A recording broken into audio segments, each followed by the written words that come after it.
আমাদের সবার মধ্যে নিশ্চিতভাবে একটি প্রশ্ন তীব্র থেকে তীব্রতর হচ্ছে, সেটি হচ্ছে শেখ হাসিনাকে কেন্দ্র করে ভারত কি করতে চাইছে, শেখ হাসিনার পুনর্বাসনের জন্য ভারত কতটুকু কি করতে প্রস্তুত। তবে কতটুকু কি করতে প্রস্তুত এটা তাদের সরাসরি কোনো মন্তব্যে কোনো ধরনের ইঙ্গিত পাওয়া যায়নি, সরাসরি মন্তব্যের মধ্যে দিয়ে অন্তত।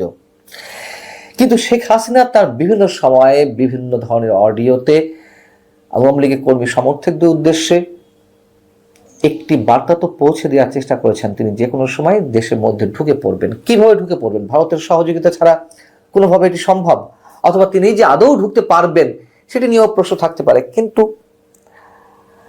ভারতকে চুপচাপ বসে আছে কোনো ধরনের পরিকল্পনা ছাড়া? শুধু প্রথমে এটুকু ইঙ্গিত দিয়ে রাখি, তার সঙ্গে নিয়মিত বৈঠক করছেন এমন দুজন ব্যক্তি, তা অনেকের কাছে অবিশ্বাস্য মনে হতেও পারে।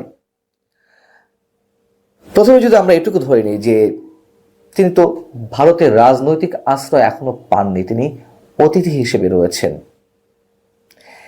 এবং ভারত সরকার এটুকু রীতিমতো বিবৃতি দিয়ে জানিয়েছে যে শেখ হাসিনা যা বলছেন তা পুরোপুরি ইন্ডিভিজুয়াল ক্যাপাসিটিতে বলছেন। ইন্ডিভিজুয়াল মানে ব্যক্তিগত জায়গা থেকে বলছেন, ভারত এখানে কিছু করার নেই।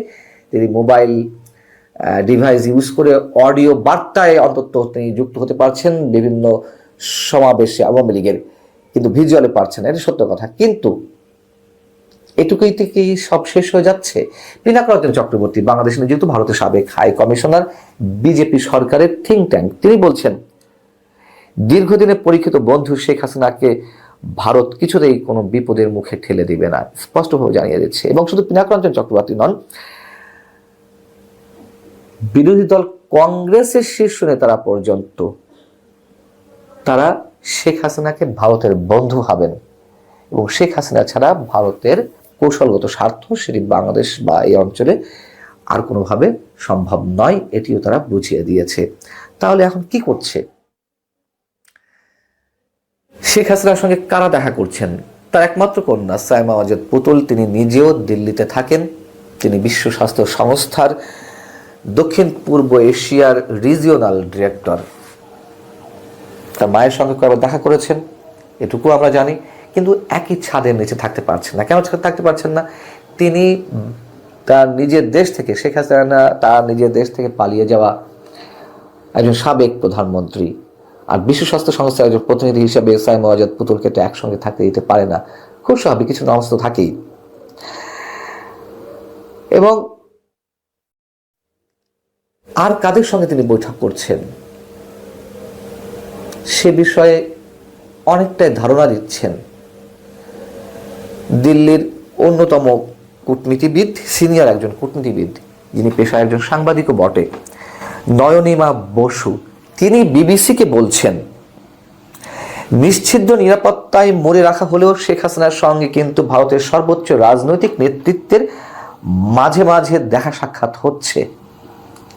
তিনি বলছেন শেখ হাসিনাকে অনেকবার সোশ্যাল মিডিয়াতে স্পিচ দেওয়ার একটা অ্যালাউন্স দেওয়া হয়েছে, এমন নয় যে উনি এখানে চুপ করে বসে আছেন। অর্থাৎ শেখ হাসিনা কিন্তু চুপ করে বসে নেই, তার রাজনৈতিক পুনর্বাসনের জন্য, আওয়ামী লীগের পুনর্বাসনের জন্য ভারত কি চুপ করে আছে? সেই প্রশ্ন উত্তর তিনি দিচ্ছেন যে ভারত সরকার এটা নিয়ে কোনো মন্তব্য করেনি, কিন্তু আমরা এটা দেখছি যে Sheikh Hasina social media use করে, সোশ্যাল প্ল্যাটফর্ম ইউজ করে তিনি তার বিভিন্ন ধরনের বার্তা পৌঁছে দিচ্ছেন। সেটি এক্স হ্যান্ডেল হোক কিংবা ফেসবুক হোক, যেভাবেই হোক তিনি তার বার্তাগুলো পৌঁছে দেওয়ার চেষ্টা করছেন তার সাপোর্টারদের উদ্দেশ্যে। এবং তিনি বলছেন নয়নিমা বসু, উনাকে এখানে একটা সাংঘাতিক প্রোটেকশনের মধ্যে রাখা হয়েছে এবং খুব কম সংখ্যক লোক ওনার সঙ্গে দেখা করতে যান। এবং এটাও জানি যে ভারতের প্রধানমন্ত্রী নরেন্দ্র মোদী আর national security adviser Ajit Doval, ওনারা দুজনেই শেখ হাসিনার সঙ্গে দেখা করেন। তিনি কিন্তু বলেননি দেখা করেছেন, একবার বা দুইবার দেখা করেন। তার মানে নিয়মিতই হয়তো অথবা মাঝে মধ্যেই দেখা করেন শেখ হাসিনার সঙ্গে। কিন্তু কখন করেন? গুরুত্বপূর্ণ কোনো পলিটিক্যাল ইস্যু থাকলে, সে কথাও তিনি উল্লেখ করেছেন। অর্থাৎ কম হোক বেশি হোক, প্রয়োজন মনে করলেই তার সঙ্গে বৈঠকগুলো হচ্ছে। আমরা কি ধরে নিতে পারি তাহলে? আওয়ামী লীগের পুনর্বাসনের জন্য ভারত চেষ্টা করছে, এমনটাই তো?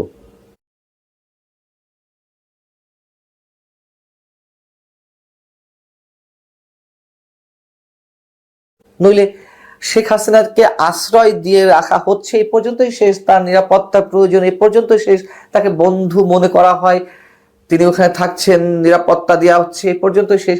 কিন্তু অজিত দোভাল, যিনি জাতীয় নিরাপত্তা উপদেষ্টা এবং ভারতের বর্তমান প্রধানমন্ত্রী নরেন্দ্র মোদী, তার সঙ্গে গুরুত্বপূর্ণ যে কোনো ইস্যুতে দেখা করছেন, কথা বলছেন, বিষয়টা একেবারে হালকাভাবে উড়িয়ে দেওয়ার কোনো সুযোগ নেই।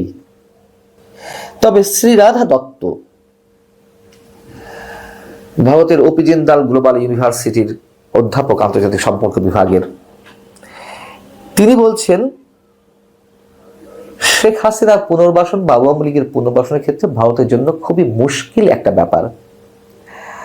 শেখ হাসিনা যতদিন থাকবেন, থাকতে পারেন, সেটিতে কারোর ক্ষেত্রে কোনো ধরনের বাধা নেই, কিন্তু রিহ্যাবিলিটেশনে একটা কথা উঠছে। তিনি বলছেন যে আমরা জানি না ভারত সরকার কি ভাবছে, আওয়ামী লীগের সেরকম একটা চেষ্টা থাকতেই পারে, আওয়ামী লীগ তো করবেই, তারা রাজনৈতিকভাবে পুনর্বাসিত হতে চাইবে, তারা ঘুরে দাঁড়াতে চাইবে, শেখ হাসিনা দেশে ফিরতে চাইবে, সবই স্বাভাবিক, সেটা তিনি বলছেন। কিন্তু ভারত কতটা তার পলিসির দিক থেকে এগিয়ে যাবে? ভারত এগোচ্ছে, যতক্ষণ যাওয়া সম্ভব ভারত এগিয়ে যাবে, এটি আমার কথা। আমি বারবার বলি, ভারতের সঙ্গে বাংলাদেশের যে প্রায় 4,500 বেশি কিলোমিটারের যে সীমান্ত, সেটি অরক্ষিত রেখে ভারত কখনোই চুপ করে বসে থাকবে না, অথবা সেটিকে সুরক্ষিত রাখতেই ভারত এখনো পর্যন্ত আওয়ামী লীগের বিকল্প কাউকে পাচ্ছে না। এখন যে কথাগুলো উঠছে, শেখ হাসিনা দেশের মধ্যে ফিরবেন, কিভাবে ফিরবেন, কোন প্রক্রিয়া ফিরবেন, তিনি আবার প্রধানমন্ত্রী হয়ে ফিরবেন, নাকি শুধু রাজনীতি করতেই ফিরবেন, নাকি জেলে যাওয়ার জন্য ঢুকবেন, এরকম অনেক প্রশ্ন উঠতেই পারে। তো আমার ধারণা শেখ হাসিনা ফিরলে তার দলের জন্য ইতিবাচক হয়ে ফিরবেন, এটুকু জানা যাচ্ছে। এবং নরেন্দ্র বসু যে কথাগুলো বলেছেন সেগুলো খুবই খুবই সিগনিফিক্যান্ট। যদি নরেন্দ্র মোদী এবং অজিত দোভাল তার সঙ্গে যে কোনো গুরুত্বপূর্ণ ইস্যুতে বৈঠকে যে কোনো সময় বসে যান, এই কথা যদি সত্য হয়ে থাকে, তাহলে বুঝতে হবে ভারত তার বিশাল এজেন্ডা নিয়ে এগোচ্ছে এবং আওয়ামী লীগ এবং শেখ হাসিনাকে পুনর্বাসনের জন্য যে কথা বলছিলাম, ভারত অনেক দূর যাবে, এটা আমি সবসময় বলছি। সেটি ভারতের জন্য বিপদ হোক আর না হোক, এটা ভারতের হিসাবে বিষয়। ভারতের বিভিন্ন পর্যায়ে কূটনীতিকরা এটুকু মনে করে দিচ্ছে যে এক দলের উপর নির্ভরশীল হয়ে থাকাটা ভারতের জন্যই বিপদ। এখন সেটা তাদের হিসাব নিকাশের বিষয়। শুধু আমাদের হিসাব নিকাশ বা আমার হিসাব নিকাশ থেকে এটুকু বলতে পারি, ভারত অনেক বড় ধরনের ঝুঁকি নেবে, রিস্ক নেবে আওয়ামী লীগ বা শেখ হাসিনাকে পুনর্বাসিত করতে।